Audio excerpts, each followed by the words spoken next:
Está gravando já. Bom dia a todos, dando continuidade à nossa disciplina de direito tributário. Estávamos na última discussão da nossa disciplina a respeito dos princípios constitucionais tributários, né? Ou, como eu gosto muito de utilizar, seriam, na verdade, normas constitucionais tributárias, né? Porque não se constitui verdadeiramente como princípios, mas como efetivas normas exteriorizadas na nossa Constituição da República. Dando continuidade, então, à nossa disciplina dessas normas constitucionais tributárias, a gente tem, na última disciplina, falamos um pouquinho da questão do tributo com efeito de confisco, né? Sobre a impossibilidade do fisco utilizar o tributo para expropriar o patrimônio do contribuinte, e isso, o tributo, ele não pode ter essa competência, né? Ele não pode ter esse efeito maléfico para todos os contribuintes do território nacional. Então, essa é uma lógica na qual o tributo ele tem que ser sob a ótica econômica o máximo possível com efeito nulo no patrimônio do contribuinte, né? Claro que ele tem um impacto, mas a gente não pode utilizar o tributo como um meio para incapacitar o contribuinte para exercer sua profissão, exercer sua atividade econômica. Isso é que, na verdade, a gente tem como confisco. Um detalhe muito importante é que a gente não consegue mensurar o que seria o nível de uma tributação ótima e uma tributação que passa a ser considerada como confisco, né? Um efeito confiscatório. Isso é absolutamente subjetivo. Por exemplo, um tributo que tem uma alíquota de 30% seria confisco, um tributo que teria uma alíquota de 40% seria confisco. Bom, tributo que teria, por exemplo, uma alíquota de 50% seria confisco, quer dizer, difícil mensurar, né, o que é o confisco. Nós temos essa disciplina constitucional, mas aplicá-la verdadeiramente é extremamente complicado. Eu disse aqui alíquotas de 30%, 40%, 50%.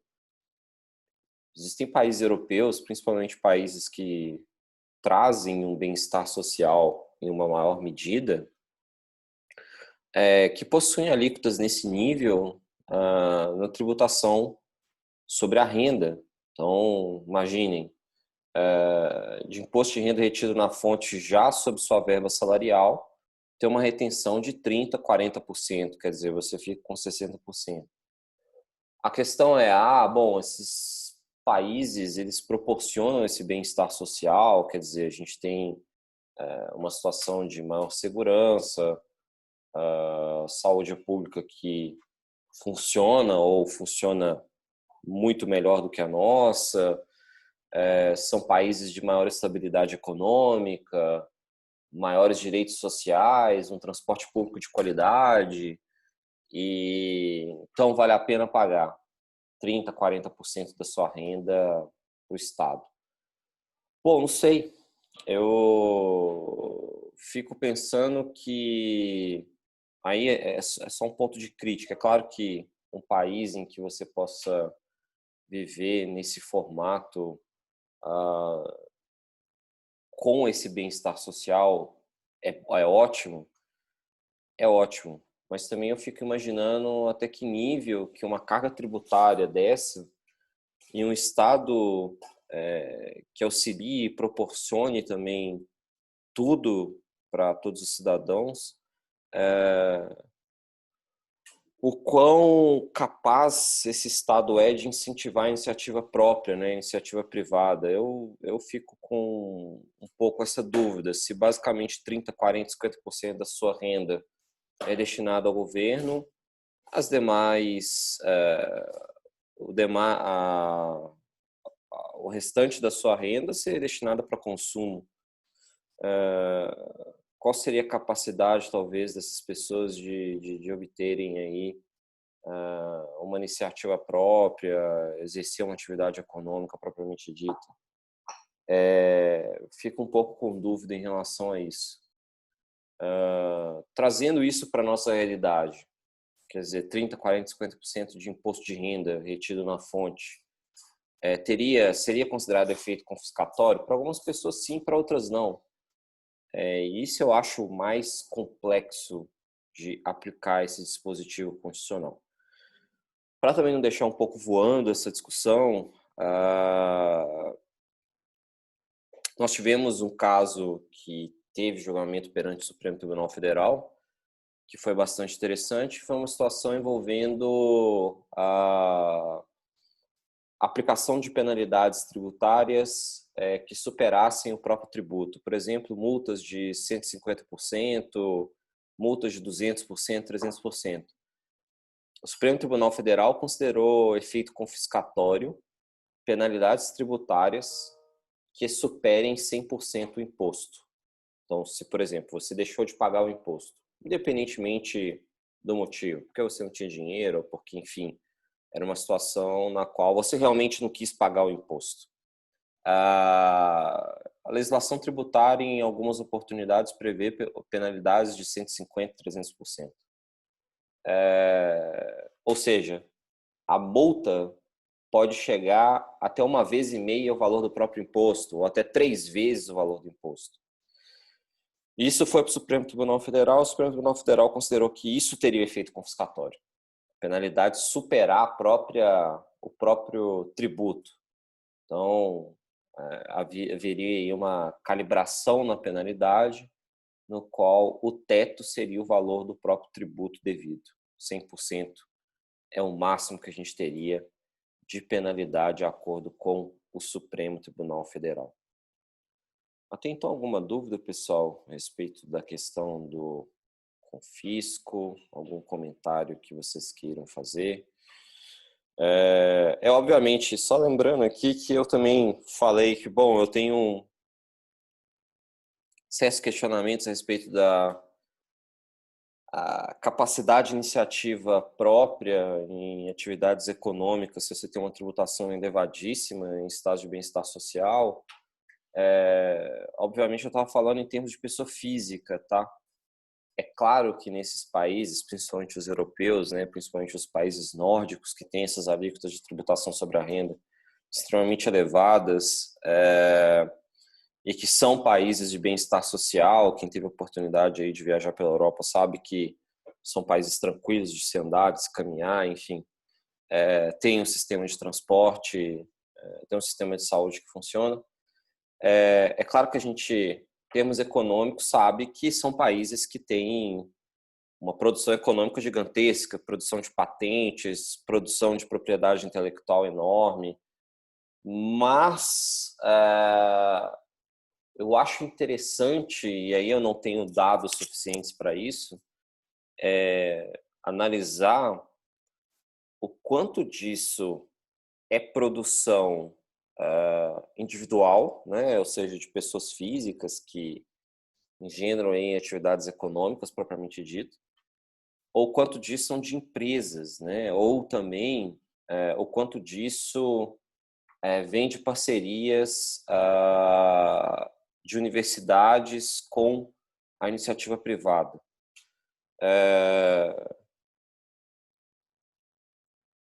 Posso dar um chutômetro aqui que a grande maioria não é de pessoas, né? De atividade de pessoas privadas, assim. A grande maioria dessa produção de atividades econômicas decorre de atividades empresariais de grande porte e muito de parcerias com as universidades. Universidades europeias são excelentes produtoras aí de propriedade intelectual com as parcerias com grandes empresas. Diferente do Brasil, né? Se nós vemos o empreendedorismo aqui no Brasil, é um empreendedorismo muito mais conectado com famílias ou indivíduos do que grandes atividades empresariais financiadas, até porque aqui as nossas instituições financeiras têm muita restrição em termos de oferecer crédito para iniciativa empreendedora, né? Tivemos aqui recentemente uma discussão muito grande em época de Covid, necessidade de pequenas empresas na obtenção de capital, né, de recursos financeiros para sua manutenção, pagamento de folha, pagamento de fornecedor, e tentaram por diversas vezes obter esses financiamentos via BNDES. Obviamente ninguém bate na porta do BNDES, não é um banco comercial, né? O BNDES libera os recursos para o sistema bancário comercial normal, são instituições financeiras que aí existem. E cabem às instituições financeiras pegarem esses recursos do BNDES e fazerem as atribuições para quem pediu os financiamentos com eles. Mas a responsabilidade pela exigência do crédito fica com as instituições financeiras. Logo, as barreiras que sempre foram impostas no mercado continuam sendo impostas. E aí a gente viu várias reportagens, né, de empreendedores e microempreendedores bravos e discutindo que os bancos não estão liberando os créditos liberados pelo BNDES, porque os caras exigem 1 trilhão de garantias. Exige garantias se bobear até da sua própria alma, né? Você tem que assinar um papel dizendo, eu estou dando minha alma em garantia para você, banco, porque eu vou pagar essa dívida. Se é que existe alma, mas vamos lá, né? Então, assim, a gente vê que o empreendedorismo no Brasil é muito mais conectado com essa necessidade nossa individual, né, de obtenção de renda, tendo em vista a depreciação dos salários, dos empregos e até outras questões estruturais mais complexas, como mão de obra qualificada, como, enfim, capacidade da nossa mão de obra em certas atividades, autonomização das indústrias, né, que a gente vem passando, né, ultimamente, e por aí vai. Então, nosso empreendedorismo vem muito do chamado jeitinho brasileiro. Enquanto esses outros países é muito baixo esse empreendedorismo individual, né? Por essa situação de bem-estar social, uma tributação elevada, incapacidade de obtenção de excedente aí para investimento em atividades empresariais. Então, acho que seria até interessante fazer uma pesquisa nesse sentido, mas, obviamente, eu estou aqui dando uma pequena opinião. Obviamente, sem base em um material robusto em termos probatórios. É só uma opinião pessoal para deixar bastante registrado, tá? Bom, dando continuidade, então, a gente tem o princípio da não limitação de tráfego, né?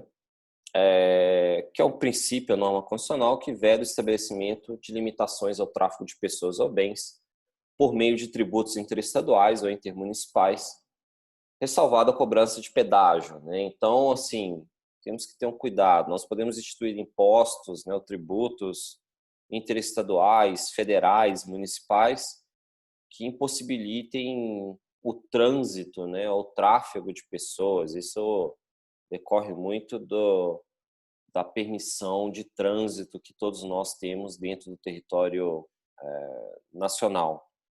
E, obviamente, não poderia utilizar impostos, né, impostos ou taxas, ou, enfim, tributos, né, até que aqui ele coloca de uma forma do gênero tributo, não especificamente da espécie tributária impostos, mas de tributos, com meio de impossibilitar o trânsito de pessoas ou bens dentro do território nacional. Só um detalhe bastante importante, pedágio, ele é serviço público, tá? Pedágio não é tributo. Logo, pode sim o pedágio ser imposto e impossibilitar o trânsito de pessoas dentro do território nacional, né? Ah, professor, uma empresa não pode impedir eu de trafegar numa estrada. Pode sim, porque se a estrada é concessão pública para exploração de uma entidade privada, aquela entidade privada ela passa a ser responsável pelo tráfego naquela via, de certa forma pública, e é cobrado um preço público, né, um serviço público aquilo ali. E ela pode impossibilitar o seu trânsito ali. Ah, professor, mas e se eu não quiser pagar? Bom, existem consequências para os atos, né? Se você chega na porta do guichê do pedágio e fala, não vou pagar, o que acontece é que o guichê anota sua placa, libera a sua saída, porque obviamente ele não vai reter o seu veículo, né? Por diversas razões. Vai deixar você passar, mas vai anotar sua placa e vai te cobrar em casa. Vai chegar a cobrança do pedágio. Além disso, pode inclusive vir uma cobrança de uma multa, tá? Multa de trânsito juntamente com a cobrança do pedágio. Então, sim, você vai pagar. Não acredita nesses vídeos do YouTube desses malucos aí que filmam chegando no guichê do pedágio. Ah, não vou pagar porque eu tenho direito constitucional de ir e vir. Não, você não tem direito constitucional de ir e vir. Você tem direito constitucional de ir e vir em locais públicos, né? Quando você tem concessão privada de estrada, é uma estrada pública, mas de concessão privada, na qual haveria ali administração e até limitações de tráfego pela entidade privada. O cara ali, ele só filma até onde interessa ele, né? Ele, não vou pagar direito de vir. A mulher do guichê fala, beleza, toca o pau. Ele vai, ela anota o placo, depois chega a cobrança do pedágio para ele, juntamente com uma multa. Essa parte ele não mostra no vídeo do YouTube. Então, não acreditem nessas besteiras, tá? Agora, tributo realmente que possa impossibilitar o trânsito de pessoas ou bens, realmente não pode. Bom, a Priscila fez uma pergunta. Ouço algumas notícias de projetos de pesquisa que trazem soluções interessantes para algumas regiões do país, mas que não vejo evolução. Não tem um incentivo para a implantação. Desculpa, Priscila, você poderia desenvolver um pouquinho mais qual seria a sua manifestação? Não, é que você falou que aqui no Brasil o empreendedorismo está muito mais ligado à necessidade de renda do que necessariamente a um projeto junto com a universidade e tudo mais. E vira e mexe eu vejo no jornal assim, nossa, um grupo de estudantes da Universidade Federal, sei lá onde, criou um material a partir sei lá, um material reciclável, vai. Uhum. Criou um plástico degradável, vai. Uhum. Mas aí você não vê mais evolução disso, assim, porque, legal, bacana, mas não tem um investimento para aplicar aquilo ali, né? Eu acho que aqui. Pode falar, desculpa, te Falei. interrompi. Eu não te interrompi, pode falar. Acho assim, as universidades aqui talvez tenha muitos projetos interessantes que pudessem ser aplicados e trazer muitos benefícios, mas não fica ali. Me parece que fica ali, assim, bacana, e quem vai pegar isso e vai aplicar, só Deus sabe. Você me fez lembrar de uma menina, se não me engano, no norte do país, tá? Não sei se era no Nordeste ou no Norte. Eu lembro que ela estudava em escola ainda, ela não era de uma universidade. Ela foi super premiada porque ela criou um meio de aproveitar o rejeito do açaí. Eram cascas de açaí, né? Porque o pessoal, por isso que eu acho que era no norte do Brasil, do Pará, se não me engano. Posso estar falando bobagem aqui da localização, mas enfim, o que importa é o que ela descobriu.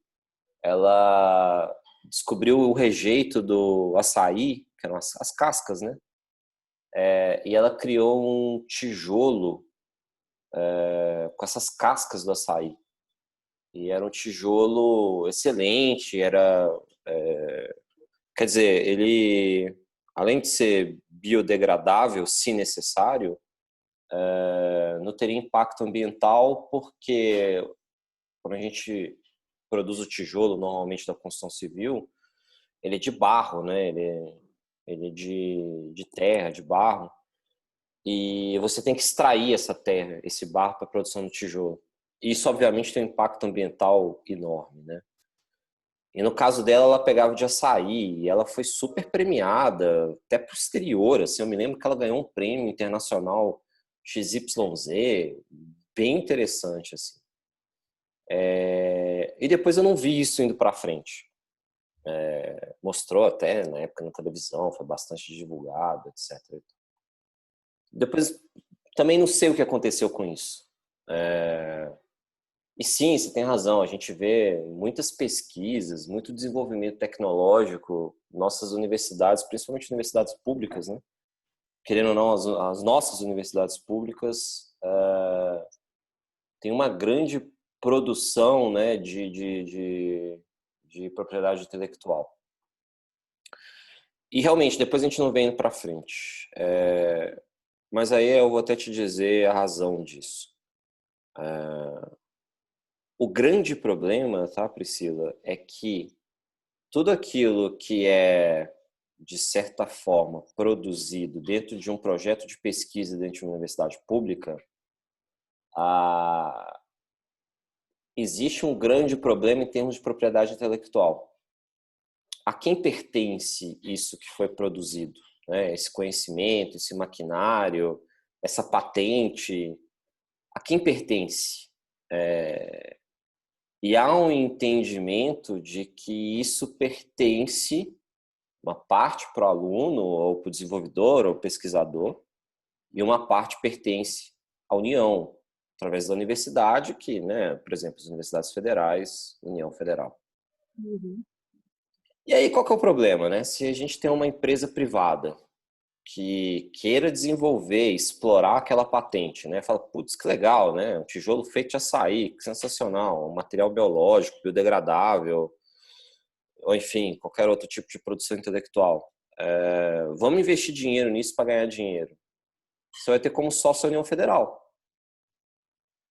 E aí? Pronto, tá respondido, entendeu? Você vai ter só a União como seu sócio. Então, não dá, entendeu? Não dá, assim, simplesmente ninguém faz. Ninguém faz, ninguém vai investir. O que acaba acontecendo é que essa produção de patentes, produção interna às universidades públicas, elas acabam sendo utilizadas de forma gratuita por outros órgãos ou outras entidades públicas. Por exemplo, eu vi recentemente um rapaz que estava fazendo doutorado, acho que não é FRJ, dos impactos ele é da área médica, dos impactos dos respiradores no sistema pulmonar das pessoas. E como ele tinha muito conhecimento da ventilação mecânica, né, ele foi desenvolver um respirador, porque os respiradores estavam muito caros por causa do Covid. Ele apareceu até no Jornal Nacional. Eu vi ele no Jornal Nacional, inclusive. E aí, assim, ele foi desenvolver o equipamento. Bem mais barato, era tipo 10% do custo de um respirador importado da China. O menino, o cara, né, o pesquisador, conhecia pra cacete do respirador, etc. e tal, os efeitos e como ele poderia minorar os efeitos. O que basicamente vai acontecer com o respirador que ele desenvolveu, ele não vai vender esse respirador, ele não vai criar uma empresa de respirador e começar a produzir. Como ele criou no âmbito da Universidade Federal, ele vai ter que ceder isso gratuitamente para os hospitais públicos. Então, o HC lá do Rio, o HC aqui de São Paulo, de BH, vai fazer parcerias público-privadas e vai oferecer isso tudo de graça. Basicamente é isso que vai acontecer e é isso que acontece, por isso que você não fica sabendo. Realmente não é um produto desenvolvido internamente dentro da universidade pública e de repente explode aí com uma Uber da vida, um unicórnio da vida. E se eu desenvolvo dentro da universidade, propriedade intelectual da União também. Então o cara não vai poder explorar, entendeu? Esse é um problema. Nem a União vai explorar muito, né? A maioria a União não explora também.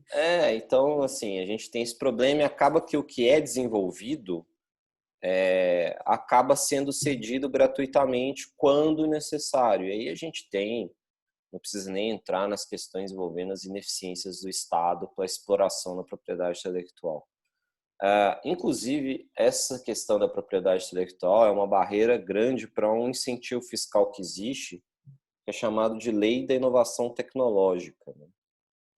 A Lei da Inovação Tecnológica, ela permite que empresas que fazem produção intelectual, né, industrial dentro do território nacional tenham um incentivo para redução da carga tributária sobre a renda, né, dessas pessoas jurídicas.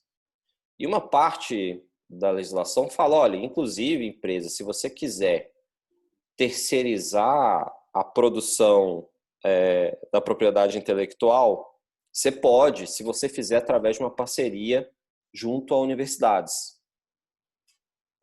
Ou seja, pode vir, por exemplo, uma empresa, uma indústria farmacêutica, enfim, qualquer tipo de atividade, bater na porta da Unifesp, ou bater na porta da USP, ou bater na porta da Unicamp, falar assim, poxa, vamos fazer uma parceria, eu preciso que vocês me desenvolvam aí uma vacina para Covid, por exemplo. Vacina para Covid. E bota dinheiro no departamento de farmácia, medicina e por aí. Desenvolveu a vacina, quer dizer, todo esse investimento que é realizado para essa indústria farmacêutica vira um puta incentivo fiscal. Um enorme incentivo fiscal. O grande problema é quando o produto é desenvolvido. Se o produto chega a ser desenvolvido a vacina, a propriedade intelectual não é da empresa. A propriedade intelectual é compartilhada entre a empresa que investiu e a universidade pública. Poderia ter sido feito como universidade privada? Bom, se vocês me souberem de uma universidade privada boa o suficiente, que tenha capacidade de pesquisa, me falem, que eu desconheço, né? Desconheço e não estou criticando as universidades privadas, não. Só estou dizendo que não tem. Até então, pelo que eu sei, não tem. Então, o cara tem que bater na porta de uma universidade pública. E aí, como eu disse, vai ter como parceiro e sócio a União Federal, ou o Estado de São Paulo, no caso da USP, né? O que é inviável. Então, existe esse benefício especificado na lei e nunca vi alguém aproveitar, porque não dá para aproveitar, porque você vai ter como sócio um ente público e todas as amarras possíveis da legislação. Diferente quando a E gente não vê tem. as universidades no exterior, né? A gente tem aí as universidades norte-americanas e inglesas, eu pego como parâmetro elas, porque elas realmente são as melhores do mundo. Se a gente pega a Times Higher Education, né, que é aquela publicação sobre as melhores universidades do mundo, você vai ver que as 10 primeiras são inglesas e americanas, e ponto.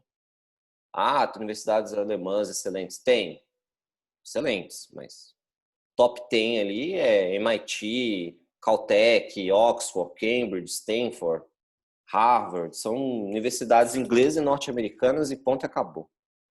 Se você pega essas universidades, elas são universidades privadas, né? E conseguem angariar muitos recursos mediante doações. Há uma política de doações para as instituições de ensino.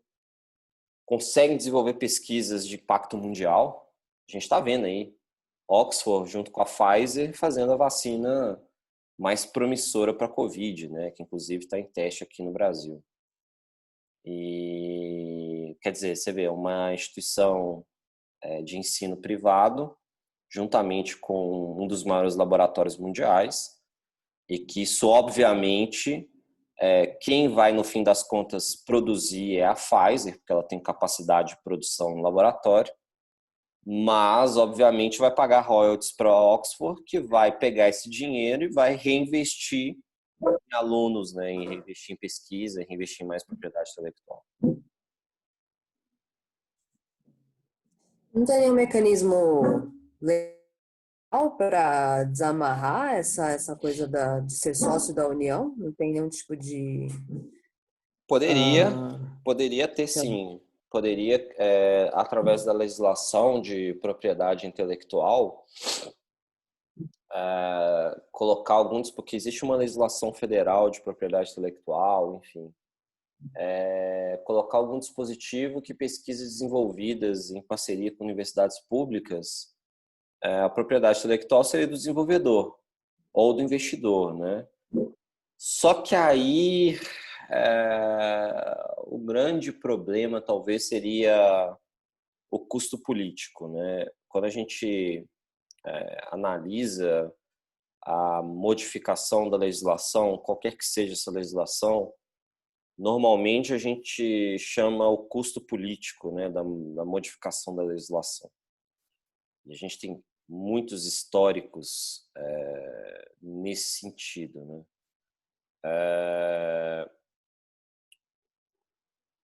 E aí o que poderia acontecer? Imagina colocar que, bom, estou mudando a lei que a propriedade intelectual não vai ser mais compartilhada com as instituições públicas, né? Imagina isso bater no Jornal Nacional.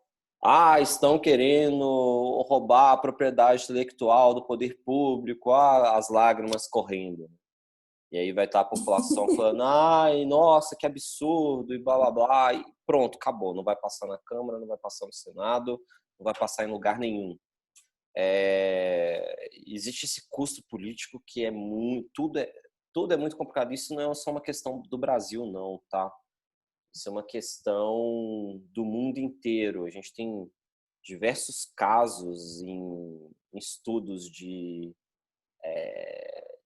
custo político para desenvolvimento de legislação que são muito interessantes. Tem um caso super narrado que aconteceu na Irlanda, envolvendo o IVA, que eles estavam desenvolvendo uma melhoria do IVA, né, do Imposto sobre o Valor Agregado, que é o imposto sobre o consumo, né?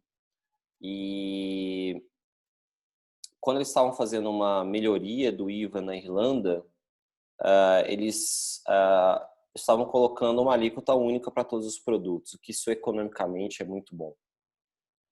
Só que a consequência disso era que os benefícios fiscais de redução do IVA sobre sapatos não existiriam mais na Irlanda. Os jornais irlandeses, isso acho que era a década de 80, por aí. Os jornais irlandeses começaram a divulgar, vejam bem, estão querendo aumentar a tributação sobre sapato de criança, ponto, acabou. Aí vai a opinião pública, assim, nossa, estão aumentando tributação, sapato de criança, meu Deus, as nossas crianças vão andar descalças, etc e tal. É isso, gente. Exato. Esse que é o custo político de qualquer modificação na legislação. E há muita contribuição nesse sentido de fake news, né? E desconhecimento e malandragem das pessoas, sabe? Isso nós observamos muito, principalmente, aí eu posso falar de Brasil, no Congresso Nacional, e aí quando vem um projeto político da esquerda ou da direita e por outro lado tá a esquerda e a direita como contraparte. Assim, é muita malandragem política, sabe? Igual na reforma tributária que a gente está discutindo, eu já falei, né, que eu participo lá no Congresso, etc e tal, representando a academia, e assim, o debate era sobre IVA, VAT, o quanto é bom, né? Aí já vem um senador do PT já falando, ai, mas e a tributação sobre grandes fortunas? Meu Deus do céu, temos que tributar os ricos. Poxa, amigo, estamos falando de tributo sobre o consumo, cara. Não estamos falando de IGF, de imposto sobre grandes fortunas. Né? Cada momento discute uma coisa. Vamos focar aqui, sabe? Vamos melhorar o que está ruim aqui em relação à tributação sobre o consumo. Depois você quer discutir sobre o GF? Poxa, abre a pauta própria para isso, entendeu? Quer discutir sobre a regressividade da tributação sobre a renda? Abre a pauta para isso, não enche o saco, entendeu? Uma coisa tem nada a ver com a outra. E é isso, assim, é muita dificuldade para que a gente possa fazer uma melhoria em termos legais pelo desconhecimento da população, pela utilização de massas de manobra, pela irresponsabilidade técnico-científica das pessoas que opinam sobre as coisas. Isso, quando eu falo de irresponsabilidade, eu estou falando de todos os níveis, tá? Da imprensa, dos nossos políticos, até da própria academia. Nessa questão da reforma tributária, o que tem de professor de direito tributário sendo contra a reforma tributária não está no gibi, assim. São pessoas de nome no mercado, bastante não. Porque é óbvio, né? Para essas pessoas, o caos tributário que nós vivemos vai acabar. E aí você perde a oportunidade de ganhar dinheiro no caos. Muito advogado tributarista ganha dinheiro com caos. E vai perder, porque se tiver reforma tributária criando um IVA, muita coisa vai melhorar. Então, assim, tomem cuidado. Aí vem um ponto bastante interessante, eu sei que não é da nossa disciplina, mas tomem cuidado com opiniões apressadas, assim. A gente sempre tem que tomar muito cuidado, muito cuidado. Geralmente, tudo que vem do nosso senso comum, sempre fiquem com o pé atrás, sabe? Sempre procurem saber o mais a fundo possível, porque tudo que nós podemos imaginar hoje, com certeza vai ter pesquisa científica sobre isso. E podem até ter pesquisas científicas de décadas já evoluindo no tema. Então, eu acho que a gente precisa ter muito cuidado em termos opinativos, assim. Mas, bom, dei essa volta toda, Priscila, para dizer sim, tem como. O grande problema é o custo político. E esse custo político eu acho difícil algum congressista nosso bater no peito e querer fazer, entendeu? Professor, Sim, Giovana. mas não existe um meio termo no sentido de, tipo, criar algum tipo de regulamentação onde o Estado, a União, ela consiga se beneficiar com essa propriedade, mas também, tipo, a empresa também tenha, né, suas vantagens, seu benefício, seu lucro, mas assim, que a empresa... Porque, assim, eu até entendo o fato da União querer ter um pouco dessa propriedade pelo fato de, assim, eu tô investindo na educação e eu tô investindo nessa... porque, assim, nas faculdades federais tá tendo um investimento, né, ali na produção científica e eu queria ter um retorno com isso. Assim, até um pouco lógico. Assim, eu entendo o investimento do poder público no sistema educacional superior como meio de produzir pessoas capacitadas no nosso mercado, para que isso tenha repercussão em todas as áreas, né? Por exemplo, eu vou criar bons médicos para que eles possam atender a população no geral, em qualidade, o que, em tese, reduziria a quantidade de pessoas que dependeriam do SUS, por exemplo. Eu tenho um investimento educacional esperando muito desenvolvimento em outras áreas. Por exemplo, eu tenho um investimento público grande em termos educacionais em cursos de engenharia para produzir bons engenheiros que possam serem qualificados o suficiente para criar um sistema de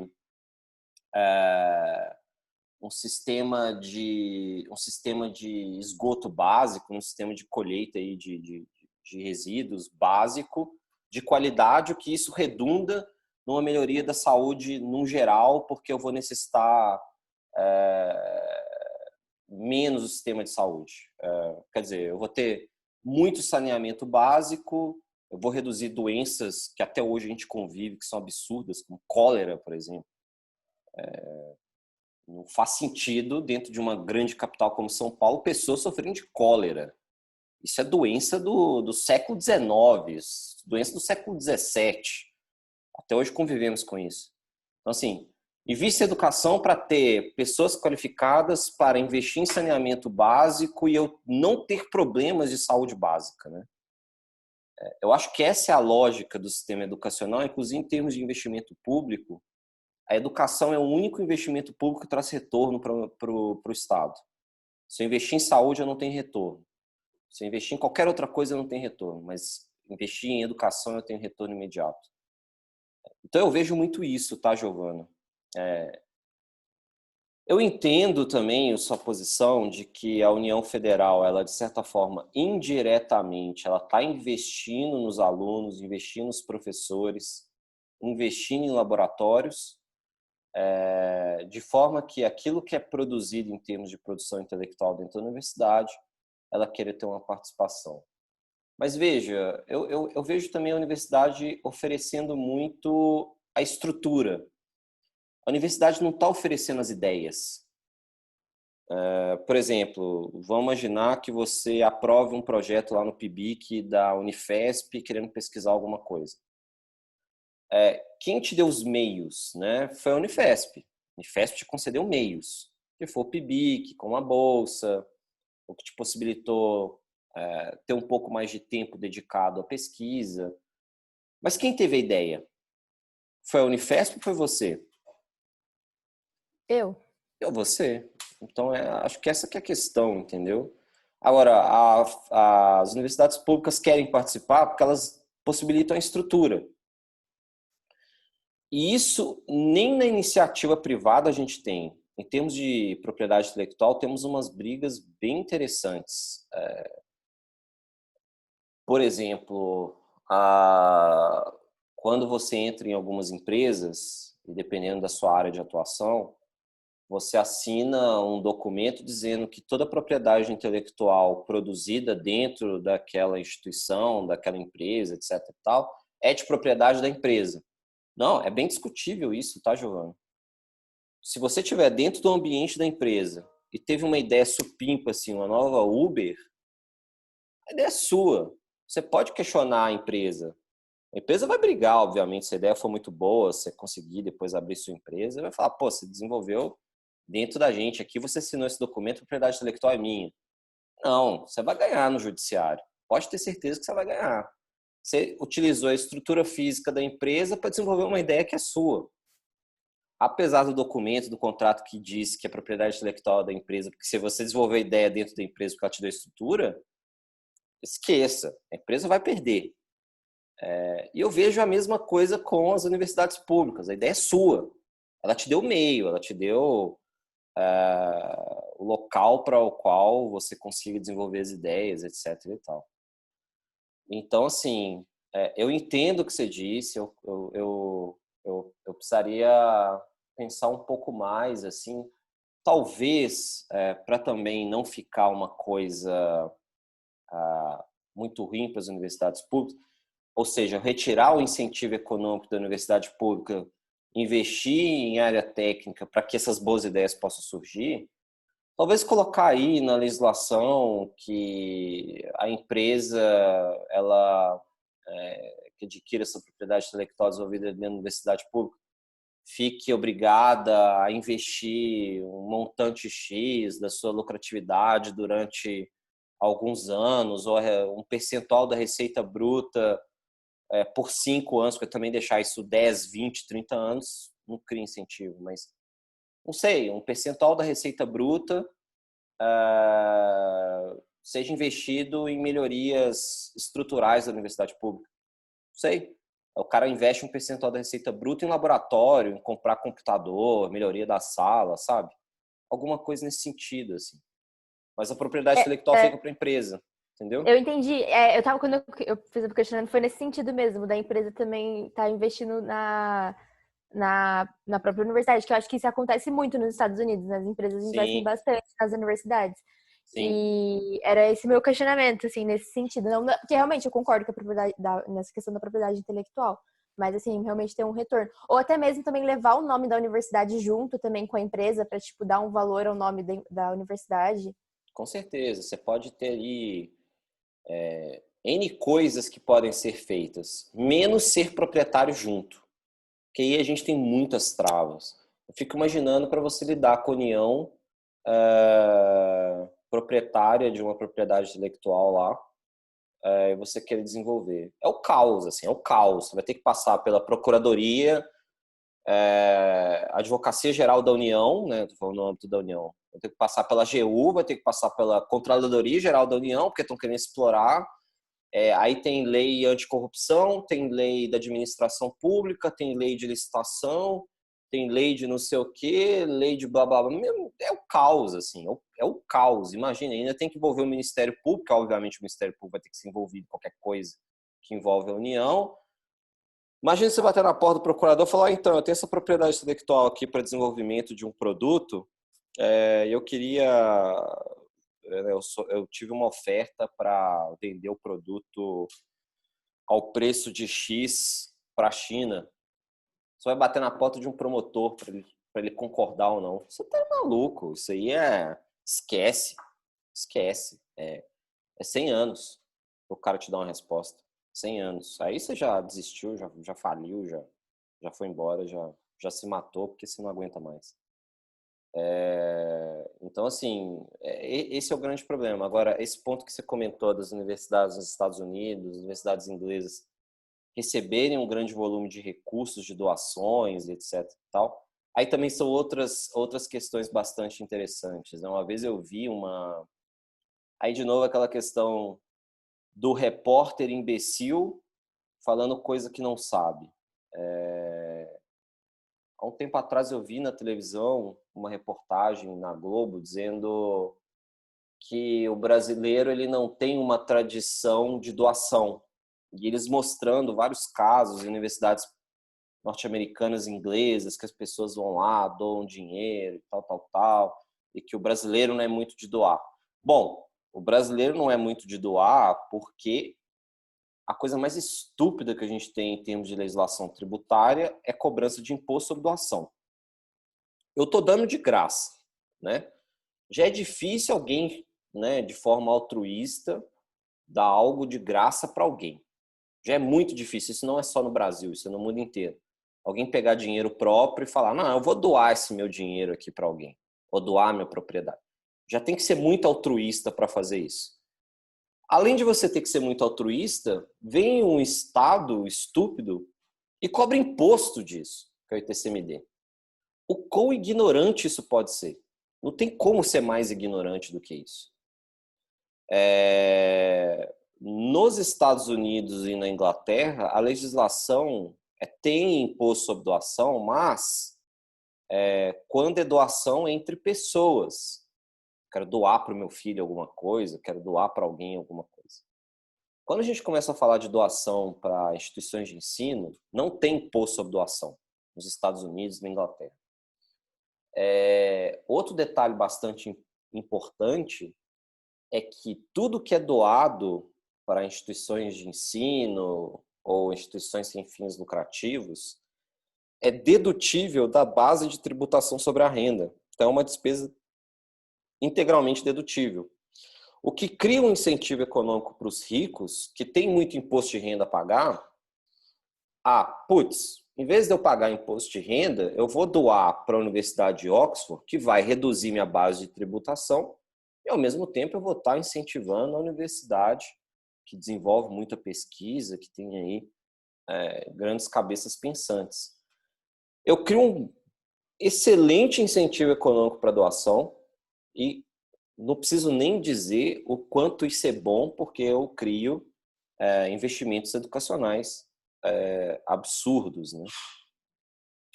Aqui no Brasil, se você quiser doar dinheiro para a Unifesp, por exemplo, vamos imaginar aí que você desenvolveu um produto sensacional, vendeu no mercado, está super bem de vida, olha para trás e fala, nossa, eu gostaria muito de auxiliar a instituição de ensino no qual eu passei, que seria a Unifesp. Primeiro que você não conseguiria ter a conta da Unifesp para doar.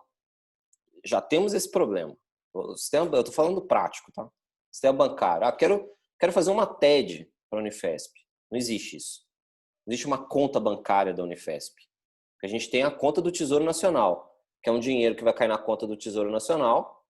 A conta do Tesouro Nacional é um dinheiro que pode ser repartido para tudo. Pode pagar desde o juiz federal, o deputado que se odeia, o senador que se odeia, o presidente que se odeia, até ser destinado para corrupção, né? Porque o dinheiro é o mesmo, vai para a conta única do Tesouro Nacional e vai lá. Já começa que você não consegue dar o dinheiro para a Unifesp. Segundo, mesmo que, vamos imaginar que tivesse uma conta bancária da Unifesp, que não tem. Você botasse o dinheiro lá, você teria que pagar imposto sobre doação. Você já teria que pagar imposto sobre doação. Segundo, não teria dedução do seu imposto de renda essa doação que você fez. Terceiro, você não teria garantia dentro do território nacional de que os recursos doados para a instituição serão aplicados na Unifesp. Então, assim, são tantos entraves que eu não consigo nem nomear mais para você, o que impossibilita esse tipo de ação no Brasil. Mas essa doação que teve eu acho que foi até a Magazine Luiza também que participou em relação nessa época de pandemia de doação de computador e tablet, como que funcionou? Então, aí que era o ponto que eu ia chegar. Então, assim, dinheiro, a gente não tem tradição no Brasil de doação justamente por essas impossibilidades. O que normalmente acontece com empresas ou pessoas que querem ajudar as universidades, elas acabam pagando reforma da universidade, doando biblioteca, doando computadores, tablets e por aí vai. Quer dizer, há uma melhoria da estrutura física da universidade, porque isso é tangível, né? E eu não dou dinheiro, etc. E tal. Quando eu faço esse tipo de doação, o Estado cobra o TCMD. O Estado vai e cobra o imposto sobre doação. Como a Magazine Luiza fez, se ela pagou, não pagou, se ela pediu alguma coisa perante o Estado de São Paulo, por exemplo, eu não sei exatamente onde ela fez a doação, talvez ela possa ter pedido alguma coisa, dizendo, o donatário é uma entidade pública, por favor, não me cobre TCMD. Pode ser que o Estado tenha falado, ok, não vou te cobrar desta vez. Mas, em tese, é fato gerador do imposto. Mesmo que eu doe para entidade pública, eu tenho que pagar. Se eu sou privado, se eu sou público, não. Público para público não tem TCMD por causa da imunidade recíproca, né, que a gente viu lá aqui na nossa disciplina de direito tributário. Mas de privado para público tem TCMD. Não tem imunidade recíproca aí. Possivelmente, ou pediu regime especial, ou pagou TCMD, ou discutiu alguma coisa. O que eu sei que em épocas de pandemia, especificamente falando, tá, Giovana? Vários estados soltaram leis isentando doações destinadas à pandemia. Mas precisou de vir de lei isentando doação. Se foi nesse âmbito que a Magazine Luiza fez, então tem lei específica de doação, tá? Foi Covid esse caso que você ouviu falar? Porque na verdade eu ouvi uma palestra que a Maria Luísa Trajano ela fez no congresso da Unifesp. E aí nisso ela até ela discutiu também sobre ela falou, eu acho que até agora acaba sendo um pouco engraçado, porque ela estava falando que a pandemia gerou um senso de doação das pessoas se ajudarem. Então, eu achei um pouco engraçado. Mas aí ela comentou, e aí eu acho que a Soraya era a mediadora, né? Ela é reitora, e ela falou que teve uma parceria da Magazine Luiza com a Unifesp. Com a Unifesp. Então, teve lei do Estado de São Paulo, tá? Isso eu posso te garantir. O Estado de São Paulo criou uma lei de isenção de TCMD para todas as doações que foram realizadas no âmbito da Covid, tá? Então, nesse caso, teve isenção de... Olha que loucura. Precisou de ter uma isenção de TCMD. Isenção. Porque senão teria que pagar TCMD. E assim, essa lei de isenção é específica para Covid, tá? Então, no âmbito da pandemia. Passou a pandemia, esquece. Passou a pandemia, esquece. Aí passou a pandemia, vai passar também já essa sensação de doação também. Vai acabar. Exatamente. Então, assim, eu até entendo o que ela disse, assim, talvez sim, possa ter aflorado ali no momento inicial, até no momento inicial da pandemia, um senso comunitário de vamos nos ajudar, vamos doar, vamos ajudar.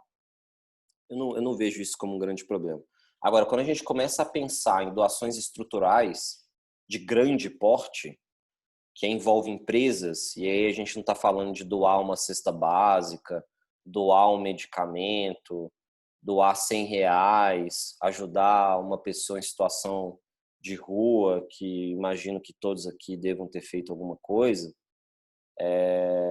Quando a gente começa a falar de doações estruturais com a Magazine Luiza, que é uma empresa enorme, aí não existe bondade, não é senso de ajuda. O quanto isso vai me custar. E aí eu chamo até atenção, tem um caso bastante interessante de uma ex-aluna minha da Unifesp, que fez o trabalho de conclusão de curso dela, eu fui orientador dela. Ela trabalha numa grande empresa de cosméticos, né? Não vou falar o nome, obviamente. E ela fez um TCC de estudo de caso, que o que ela percebia dentro dessa empresa é que havia grande quantidade de descarte de produtos. Então, shampoo, sabonete, produtos de limpeza, etc. E ela ficava indignada. Ela falava assim, gente, mas né, por que não doa isso, né? Em vez de ficar descartando? Poxa, tipo, mudou uma corzinha da embalagem, todo o estoque joga fora. Tava descartando tudo. Ela fala, gente, mas é muita coisa. Dá para uma creche, dá para um asilo, dá para pessoas em situação de vulnerabilidade na rua, né? Tem projetos aí de pessoas, né, em situação de rua tomarem um banho, tal. Pô, e eram toneladas, ela ficava indignada. E o TCC dela foi análise fiscal entre o que é melhor para a empresa sob a ótica fiscal, descarte ou doação. A doação é pior, muito pior.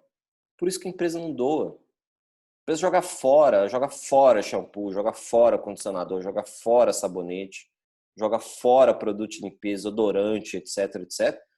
Porque é mais caro para a empresa doar do que descartar. É melhor jogar fora do que doar. Olha a loucura do nosso sistema tributário. Esse TCC dela ficou muito legal, que ela fez análises dos custos, etc e tal. Obviamente ela falou, olha, a análise é meramente contábil fiscal. Não estou aqui analisando os impactos positivos que isso pode ter para a marca, né? É lógico que uma marca pode criar uma publicidade, tipo, olha, eu estou doando coisas, tem esses impactos sociais positivos que trazem retorno para a marca. Mas, assim, em termos de custo imediato, tributário, era gigantesco a doação, enquanto o descarte era mais barato. E, obviamente, a empresa fez essa conta e falou, vamos jogar fora.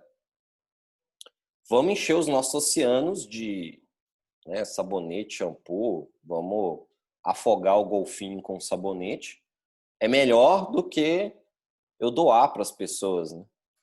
Então, veja a loucura do nosso sistema tributário. Assim. O nosso sistema tributário ele gera esse tipo de incentivo a ser mal, e não é que as pessoas são maus. Eu costumo dizer que o direito devia ter esse viés mais econômico de entender que as pessoas são movidas por incentivos e desincentivos, né? E nesse caso há um claro desincentivo para ser gente boa. Quando ser gente boa já tem um custo, e além disso ainda coloca o custo financeiro para ser gente boa, as pessoas vão ser más, digo moralmente falando, né? Então, assim, tem muita coisa errada em termos de legislação. Isso é interessante de ser observado só quando a gente faz pesquisa. E aí, de novo, eu chamo a atenção à pesquisa e o cuidado em termos opinativos que a gente tem que ter, porque fica parecendo que a empresa é malvadona, e ela não é, porque eu analiso o custo, e vocês fizeram lá a contabilidade de custo, você sabe quanto isso é importante. Isso afeta a margem, afeta a lucratividade, afeta investimento, afeta emprego, afeta quanto vai ser a precificação das minhas ações no mercado, afeta tudo, né? Tem um impacto brutal na minha empresa. Eu tenho que ter esse tipo de responsabilidade com os meus acionistas, com os meus empregados, com os meus fornecedores, com os meus clientes, né, com os meus consumidores. E justamente por ter esse tipo de responsabilidade, eu tenho que colocar na ponta do papel. E aí a pesquisa científica mostra, talvez, esse lado que o senso comum não funciona, né? Tudo que envolve senso comum, que você, né, daquela forma imediata, assim, eu dou uma resposta. Ah, é melhor doar. Não, peraí, não é melhor doar. Vamos ver se é melhor doar. Vamos ver se é melhor. Qual que é o custo, qual que não é. Por isso que eu comentei com vocês, muito cuidado nas análises, porque elas podem não ser imediatas e de senso comum, tá? Esse TCC ficou muito legal, ficou muito interessante. Fui totalmente contrário ao senso comum e me deu uma visão que eu falei, caramba, por isso e por outras razões que o Brasil não tem muito esta capacidade de doar. Doação direta, tá, de recursos, patrimônio, etc. Mas nós somos um povo muito caloroso. Não há dúvida o quão diferente é o brasileiro comparado com outros povos do mundo, né? Nós aqui ajudamos o nosso vizinho, nós somos um povo muito emocional, né? Muito emotivo. E sim, nós ajudamos muito, tem muitas ONGs, muitos projetos sociais, muita gente que doa seu tempo para ajudar pessoas. E isso é só o brasileiro que tem. Você não vai ver um inglês fazendo isso, você não vai ver um espanhol fazendo isso, vai ver um italiano, vai ver um americano fazendo isso. Eles doam dinheiro para a instituição, mas fazer o que a gente faz, ninguém faz. O professor, mas um ponto interessante também é que justamente é mais uma prova do incentivo que o governo traz para fazer as coisas, tipo, meio que na ilegalidade. Tipo, vou doar, mas vou doar direto para que não seja tributado, por exemplo, né? Vou prestar serviço de outra forma porque o meu governo não me incentiva a fazer de uma forma mais, digamos que certa, assim, né? É uma forma talvez mais eficiente. Se a gente for pensar, por exemplo, o que seria melhor para uma Unifesp? Uma doação de dinheiro para a Unifesp, direto para a Unifesp, na qual ela pode usar esses recursos e aplicar adequadamente. Por exemplo, a Unifesp pode pegar esse dinheiro e falar: nossa, a gente tem sei lá, uma pesquisa aqui interna sendo desenvolvida, uma escola de medicina para um medicamento de baixíssimo custo com 100% de eficácia contra a malária, que é malária é um problema mundial, né? Malária. E o problema da malária é que é doença de pobre. Por a malária ser doença de pobre, o remédio que tem é cloroquina e pronto, que faz muito mal, né? Cloroquina faz muito mal para o nosso organismo, né? Veja, eu não estou falando da hidroxicloroquina, da Covid. Esqueçam isso, pelo amor de Deus. Senão vão falar aí que eu estou incentivando a cloroquina e eu não vou entrar em questões médicas, pelo amor de Deus. E nem políticas sobre a doença. Enfim, a malária é um problema brutal. Quantidade de pessoas que morrem de malária é brutal na África, nos países da América do Sul. Só que as indústrias farmacêuticas não vão desenvolver um medicamento, porque deixa pobre, pra quê? Vou ter que cobrar muito barato, enfim. E o custo de produção vai ser caro, e etc. Mas vamos imaginar, eu dou dinheiro para a Unifesp, vamos imaginar que tem uma pesquisa que está desenvolvendo um excelente medicamento contra a malária. A Unifesp poderia aplicar esse recurso de forma mais eficiente, né? Ela poderia destinar o recurso para isso, porque, putz, uma pesquisa que desenvolve a cura da malária, uma vacina contra a malária, nossa, isso aí pode gerar até um prêmio Nobel aí de medicina. Não, eu não vou doar, porque se eu doar dinheiro, vai entrar no cofre da conta única do Tesouro Nacional.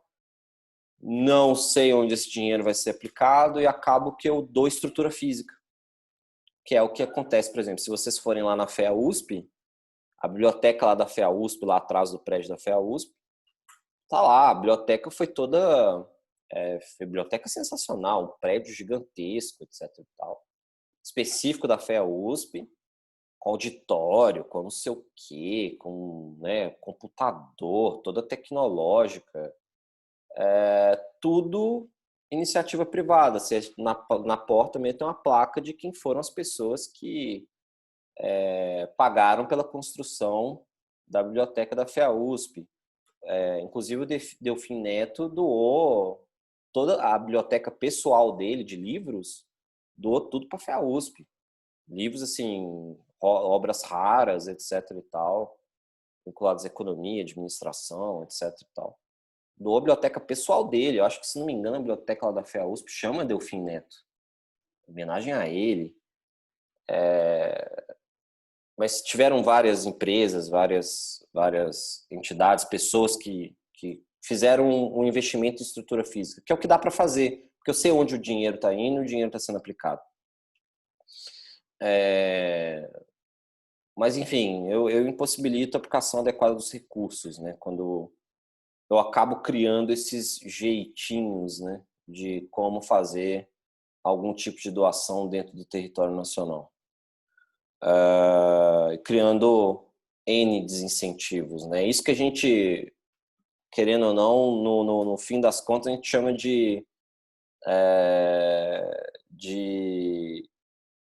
impactos do governo, né? As externalidades governamentais. Esse é um exemplo, a doação do Brasil é o exemplo clássico do que a economia chama de externalidade governamental. Eu crio um desincentivo absurdo para fazer doação. É externalidade governamental nua e crua, né? Quando a gente aprende externalidade nas disciplinas de economia. Bom, teve uma pergunta da Márcia aqui. Qual a diferença entre a lei do bem e a lei de inovação tecnológica? É a mesma coisa, tá, Márcia? A lei do bem é a lei de inovação tecnológica, é a mesma legislação, tá? A lei do bem é uma parte, fala das reduções da tributação sobre a renda, sobre o ganho de capital de imóveis. Aí depois tem um capítulo nessa lei, que é um incentivo fiscal de inovação tecnológica. Estou dizendo assim, a mesma legislação federal. Essa inovação é voltada apenas para parcerias, universidades e empresas? Não. Essa lei é voltada para qualquer um que faça desenvolvimento tecnológico dentro do território nacional, criando um incentivo fiscal. Só que se eu faço uma parceria com universidades, eu aumento em até 225% o incentivo fiscal que eu estou usando a universidade. Mas não, posso ser privado, inclusive existem projetos de lei de inovação tecnológica, redução da carga tributária do imposto sobre a renda, e por aí vai. Tá? Mas isso é uma legislação bastante específica, aplicado para privado e, enfim, tem outros incentivos.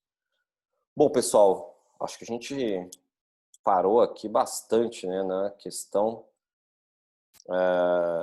das normas tributárias, né? A gente fala dos princípios, mas, querendo ou não, também a gente discute bastante em termos de política tributária, que é um tema que eu gosto bastante. E, querendo ou não, eu acho mais interessante. A gente fica falando de princípio constitucional, acho que só para a gente ter o conhecimento que eles existem ali, mas o mais importante é a aplicabilidade desses princípios constitucionais tributários, né? Ou as normas constitucionais tributárias. Vamos dar aquela nossa pequena pausa, né? E voltamos. depois de tomar um café, ir no banheiro, passar uma água no rosto aí para quem estava dormindo e tá com a câmera desligada, né?